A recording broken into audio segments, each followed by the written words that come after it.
അപ്പൊ നിങ്ങൾക്ക് എന്നോട് സ്നേഹമുണ്ട്. സ്നേഹം കൊണ്ടൊന്നല്ല, ഈ തൊഴിലുറപ്പിന് പോയണ്ടല്ല 350 രൂപയുള്ളൂ. ആ സമയത്ത് വല്ല പാറമടയില റോഡ് പണിക്കാ പോകണ്ടല്ലോ, നല്ല മുറ്റു തച്ചാശിട്ട് പോകാൻ പാടില്ലേ? നിങ്ങളെ കൊണ്ട് പണിക്ക് വിടാൻ പറ്റുമോ ഇല്ലെന്ന് ഞാനൊന്ന് നോക്കട്ടെ. നീ അങ്ങനെ പറയല്ലേ? എടി പ്രേമിച്ചിറങ്ങണം എന്ന് എന്താ എന്റെ അടുത്ത് പറഞ്ഞത്? നിങ്ങൾക്ക് പണിക്ക് പോയില്ലും കുഴപ്പമില്ല, നിങ്ങളോടുള്ള സ്നേഹം എനിക്ക് പോകില്ലെന്ന് മറന്നതൊക്കെ എനിക്ക് ഓർമ്മയില്ല. ഓർമ്മയില്ല? ഞാൻ എന്നാ പ്രേമിച്ച എനിക്ക് ഓർമ്മയുണ്ട? ഇല്ല. പ്രേമിക്കണം ഇതൊരു പാട്ട് പാടി ഓർമ്മയുണ്ട? ഇല്ല ഇല്ല ഇല്ല. അപ്പൊ നിനക്ക് ഒന്നും ഓർമ്മയില്ല. അപ്പൊ കുഴപ്പമില്ല, ഇപ്പൊ കുറച്ച് കഴിയുമ്പോ പണിക്ക് പോണ കേസ് അവളങ്ങ് മറക്കും. അയ്യടാ, അതങ്ങ് പള്ളിയിൽ പോയി പറഞ്ഞാൽ മതി. നിങ്ങളെ പണിക്ക് വിട്ടില്ലെങ്കിൽ കണ്ടോ, നോക്കിക്കോ.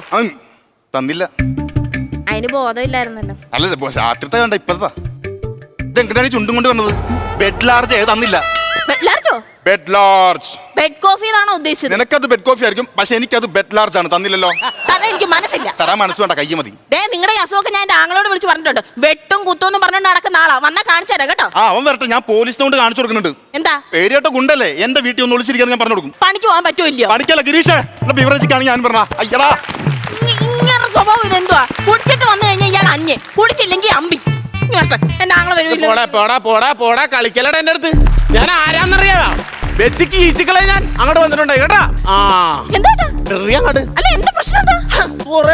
വെറുതെ കിടന്നിട്ട് ഞാൻ ആരാന്നറിയാ? അങ്ങോട്ട് വന്നു എടി പാലത്തെ കൂടി വണ്ടി ഓടിച്ചെന്ന് പറഞ്ഞിട്ട് അവന്മാർ എന്റെ അടുത്ത് ചൂടാവുമ്പോൾ ഇവിടെ നിക്കി. അത് എനിക്കറിയാൻ ചോദിക്കാനായിട്ട് ഇങ്ങോട്ട് വരണ്ട. പാലത്തിൽ കൂടെ വണ്ടി ഓടിച്ചെന്ന് പറഞ്ഞ് ഇങ്ങനെ വഴക്കൊണ്ടാക്കി വരാൻ കാര്യമില്ലല്ലോ. എടി ഒരുത്തൻ കിടന്ന് ഉറങ്ങണ്, അവന്റെ മൂക്കിന്റെ പുറത്തോട് ഞാൻ വണ്ടി ഓടിച്ചോണ്ട് പോയി. അതിനാണ് അവന്മാർ ചൂടാണത്. ചേട്ടാ, എന്നാലും ഞാൻ വിളിച്ചോണ്ട ചേട്ടൻ വന്നല്ലോ. എന്താണ് കണ്ണീന്ന് വെള്ളം വന്നത്? ഉള്ളി പൊളിച്ചാ? ഇല്ല. പൊടി വീണാ കണ്ണി? ഇല്ല. അടുപ്പിൽ ഊതിയാ? എന്നാലും കറിയുന്ന എന്തിനാന്ന് ചോദിക്കരുത്. അല്ലേ എന്താ കരയേണ്ട കാര്യം എന്താ? ഞാൻ മടുത്തു ഏട്ടാ, മടുത്തു. എടി കല്യാണത്തിന് മുമ്പ് നീ ആദ്യം കാര്യം പറഞ്ഞില്ല, ഞാൻ അച്ഛനും കൂടി സാധിച്ചു തരില്ലേ? എന്തുവാ മടത്തി പോകുന്ന കാര്യം? മടത്തി പോകുന്ന കാര്യമല്ല പറഞ്ഞത്. ഞാൻ എന്റെ ജീവിതം മടുത്തു പോവാ. എന്താണ് അങ്ങനെ? ഇന്നലെയും കുടിച്ചിട്ട് വന്ന എന്നെ തല്ലി, ഇന്നും കുടിക്കാൻ പോയേക്കോ, വന്നിട്ട് തല്ലും.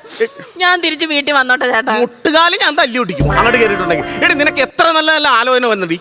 നീ അപ്പൊ ഈ ഗ്ലാമറുള്ള വിന മതിയെന്ന് പറഞ്ഞ് നീ ഇറങ്ങിപ്പോകുന്നവനാണോ? എടി ആ സുരേഷിന്റെ ആലോചന ഒന്ന്, എന്റെ ദൈവം എന്ത് തങ്കപ്പെട്ട മനുഷ്യനാണ് അവൻ. ഇറച്ചി വെട്ടാര സുരേഷ് എനിക്ക് പേടിയാ. എടി അവൻ നിന്നല്ലേ വെട്ടണ, ഇറച്ചിയാ വെട്ടണത്. എന്തോ ഇറച്ചി നമുക്ക് കഴിക്കാറെന്ന് അറിയാവോ? പക്ഷെ ബിജുവിന്റെ കാര്യം എന്താണ്? ബിജുവിന്റെ കാര്യം മീൻ കൊച്ചോട്ടല്ല, എനിക്ക് മീൻ ഇഷ്ടമല്ല. എടി അമോണി ഇടാത്ത നല്ല മീൻ തരിയല്ലോ അവൻ. നിനക്ക് പച്ചക്കറി മതി എന്ന് പറഞ്ഞിട്ട് കാര്യമുണ്ടാ? അത് പോട്ടെ, നിനക്ക് സുരേഷിന്റെ കാര്യം എന്താ പ്രശ്നം? ആ ബിവറേജ് ബില്ലടിക്കുന്ന സുരേഷ്, അതാകുമ്പോ നിങ്ങൾക്ക് നിത്യവും കള്ളു കുടിക്കാമല്ലോ. അപ്പൊ ബിവറേജ് ബില്ലടിച്ചവനാ വിഷയമുള്ളൂ. ബിവറേജ് ബില്ലടിച്ച് മേടിച്ചടിച്ചവന് നിനക്ക് കുഴപ്പമില്ല. അങ്ങനെ കുറ്റമൊന്നും പറയണ്ട. ഞാൻ ഇങ്ങനെ കെട്ടിയോണ്ട് എനിക്ക് ഈ വീട്ടിൽ സമാധാനത്തോടെ കിടന്നുറങ്ങാം. കള്ളന്മാര് കയറൂല. എന്താ എടുത്തോണ്ട് പോകാനായിട്ട് ഈ വീട്ടിലൊന്നും ഇല്ലല്ലോ.